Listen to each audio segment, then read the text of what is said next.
గత వైసీపీ ప్రభుత్వం పరిశ్రమలను తరిమేస్తే కూటమి ప్రభుత్వం వెనక్కి తీసుకొస్తోందని మంత్రి పయ్యావుల కేశవ్ తెలిపారు. అనంతపురం జిల్లా బెలుగుప్ప మండలం బూదిగుమ్మ రామసాగర్ వద్ద పెన్నా నదిపై వంతెన నిర్మాణానికి మంత్రి పయ్యావుల భూమి పూజ చేశారు. గొడ్డలి పార్టీ ప్రజలను కులాలు ప్రాంతాల వారీగా విడదీయాలని చూస్తోందని అందరూ అప్రమత్తంగా ఉండాలని సూచించారు.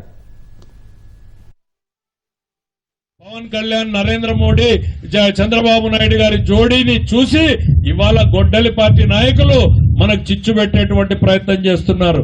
కులాల పేరుతో చిచ్చు పెడుతున్నారు, ప్రాంతాల పేరుతో చిచ్చు పెడతా ఉన్నారు.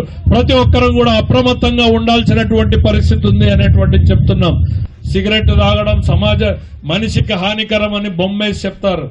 ఈ గొడ్డలి పార్టీ కూడా ఈ సమాజానికి హానికరం అనేటువంటి చెప్తా ఉన్నా. Never again YCP, once again and again కూటమి అనేటువంటి చెప్తా